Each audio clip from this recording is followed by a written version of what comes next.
wote. Namshukuru Mungu wetu kwa nafasi nyingine ambayo ametupatia kukutana asubuhi hii.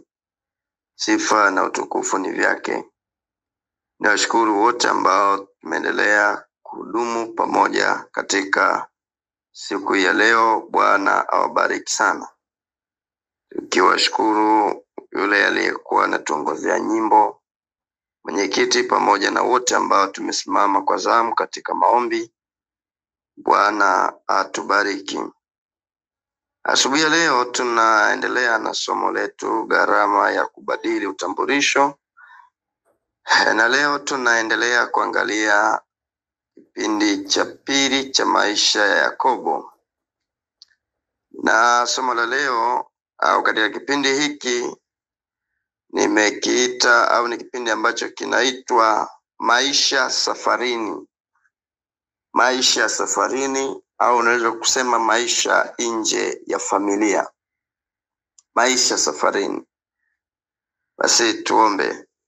Mungu wetu na Baba yetu, nakushukuru. Asante kutupatia tena nafasi ya kukutana.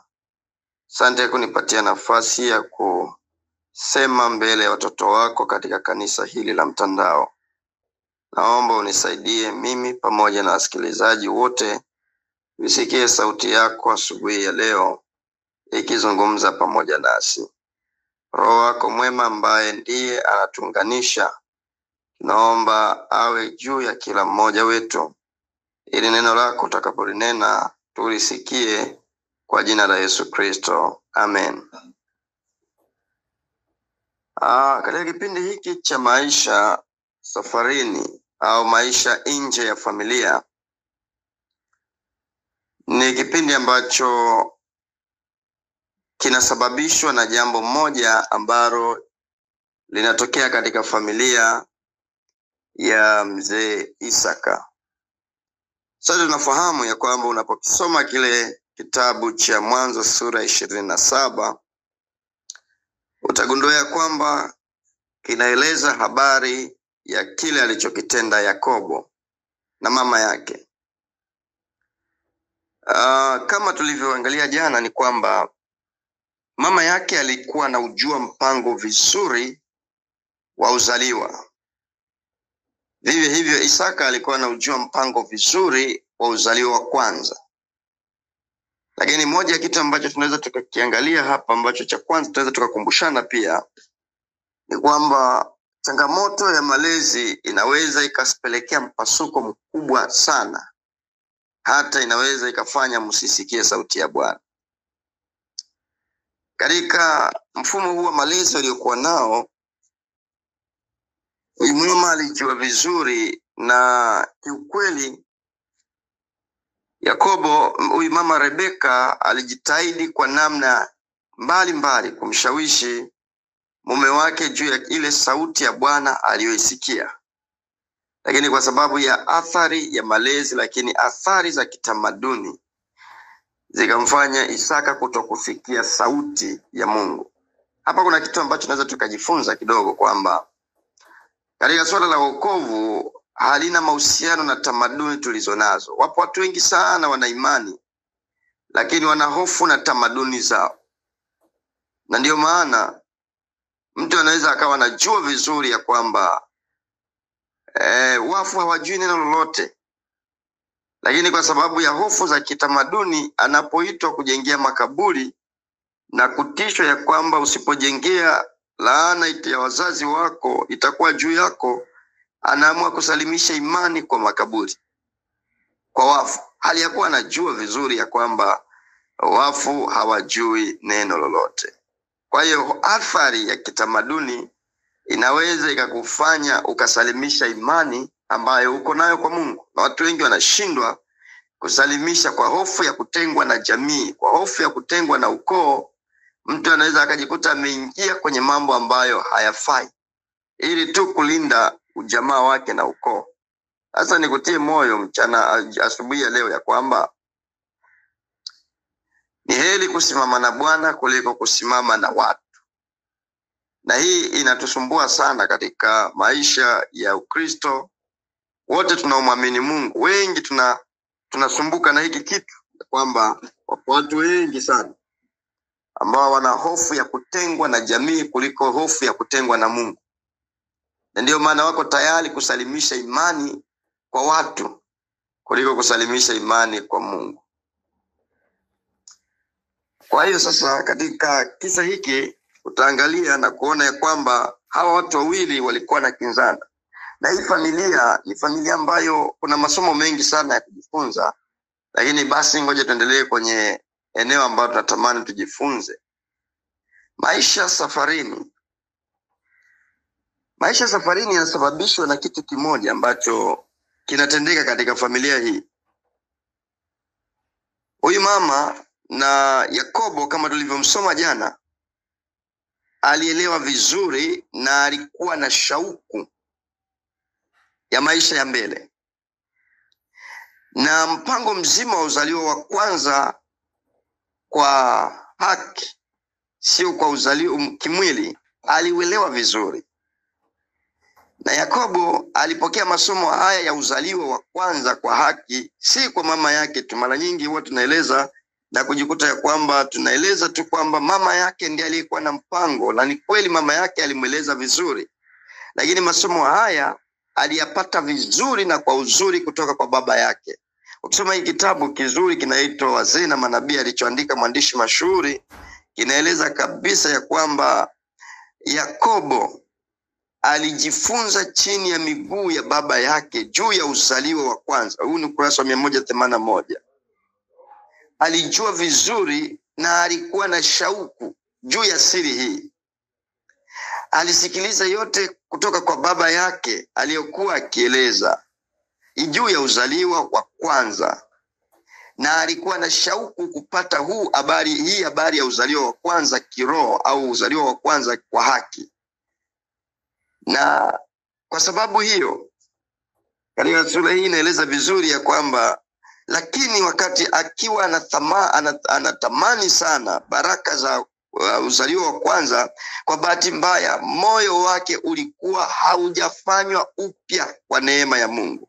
Aliamini kwamba ahadi iliyomhusu yeye binafsi isingetimizwa kwa kadri Esau alivyoendelea kuwa na haki ya uzaliwa wa kwanza, na daima alitafiti kubuni njia fulani ambayo angetumia kujipatia baraka ambayo ndugu yake alizipuzia, lakini zilizokuwa za thamani kubwa.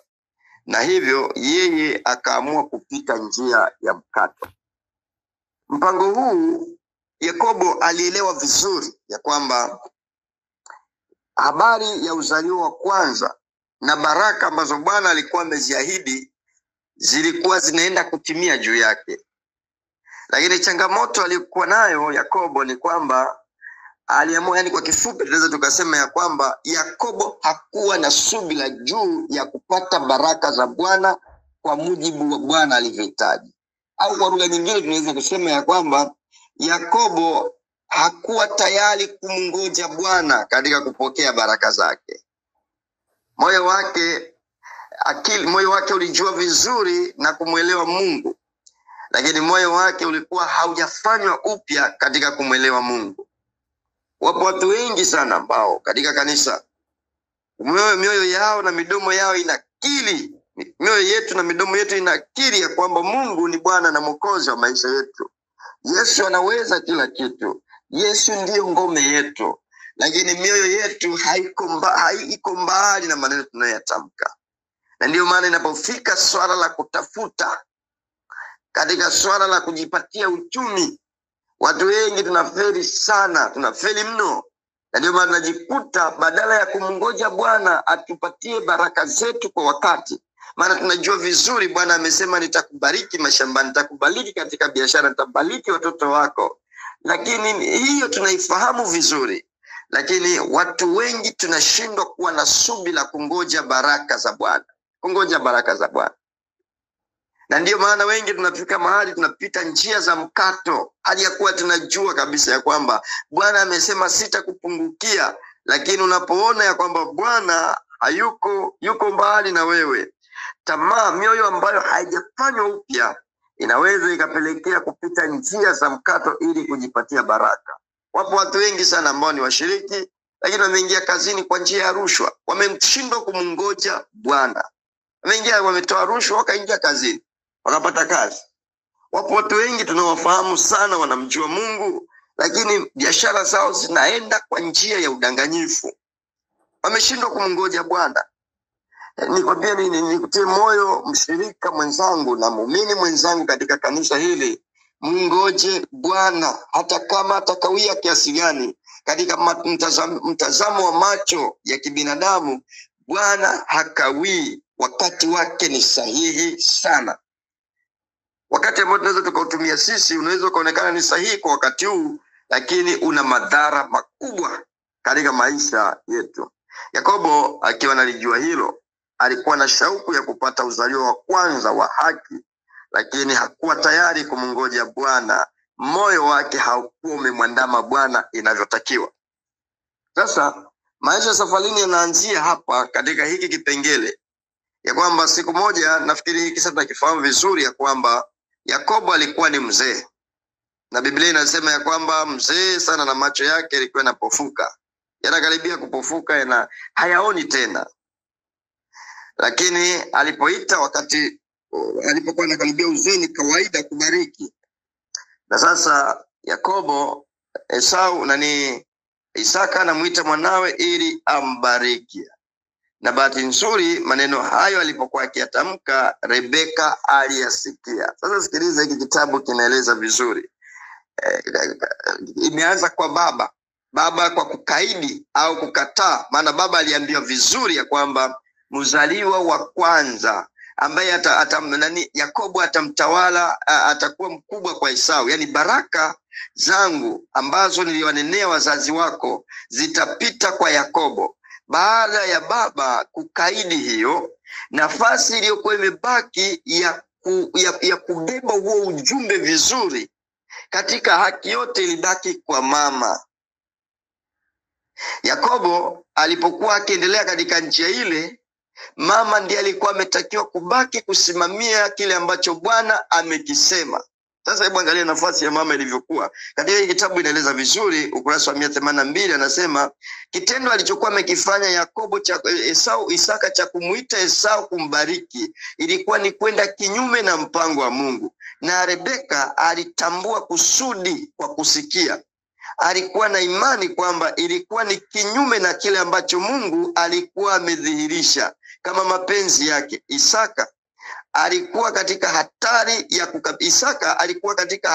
ya kukabiliwa na hasira ya Mungu na ya kumzuia mwanawe mdogo asifikie nafasi ambayo Mungu alikuwa amemwitia.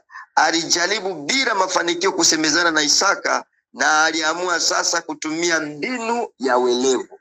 Rebeka alijua vizuri, na kwa sababu Rebeka alijua na alimshawishi mume wake ikashindikana, Rebeka alikuwa amebaki katika nafasi ambayo Bwana alimhitaji Rebeka kusimama kwa uaminifu. Maana tayari Yakobo alikuwa ameshaanza kukengeuka kutoka kwenye njia ambayo Bwana alitamani aipitie.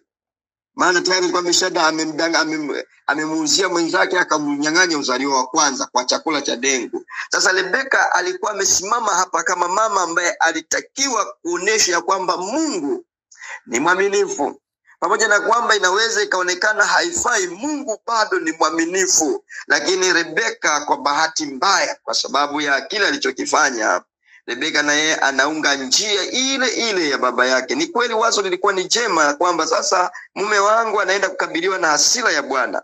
Badala ya kumuonya na kusimama kwa Bwana, Rebeka na yeye anaamua kufanya ujanja ili kumnusuru mwanae. Ili kunusuru mwanae asikose uzalio wa kwanza. Hapo kuna kitu cha kujifunza, ya kwamba Bwana akishatamka neno lake litatimia tu. Hakuna haja ya kumsaidia Mungu katika kufikisha. Unajua kuna wakati fulani ahadi za Bwana tunazielewa vizuri, lakini tunahisi Bwana anachelewa. Inafika mahali unaamua kupitia njia ya mkato. Sikiliza, Bwana akishatamka anatenda kwa wakati. Na wakati wa Bwana ni mzuri kuliko wakati wetu sisi. Wapo watu wengi ambao ni wafanya biashara. Watu hao wengi katika utafutaji wanafika mahali wanahisi Mungu amechelewa, Mungu haoni. Na ndio maana unaweza ukafika mahali ukapita njia ya mkato, na njia ya mkato ina gharama kubwa ili urudi. Ni hapa tu ndipo Yakobo alikupita njia ya mkato pamoja na mama, ilimgharimu kuja kubadili utambulisho wake zaidi ya miaka 20, kubadili jina na kubadili utambulisho wake.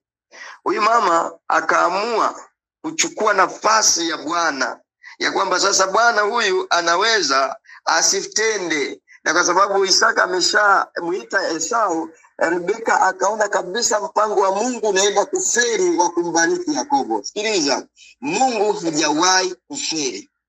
Hata unaweza ukafika mahali unatafuta kazi, ukaona kabisa Mungu anaelekea kufeli, ngoja nitumie njia ya mkato, mbona imebaki nafasi moja tu, na hapa tuko watu 20, ngoja nitumie njia ya mkato. Sikiliza, Mungu hajawahi kufeli. Kama wakati ni wako, kama nafasi hiyo ni ya kwako, wewe mwangalie Bwana peke yake, atakufikisha. Unaweza ukaona subiri kwa muda jambo fulani na ukahisi Mungu anaenda kufeli. Sikiliza, Bwana hajawahi kufeli. Bwana siku zote anashinda, ila Bwana ushindi wake huwa ni ushindi ambao anatamani akitushindia.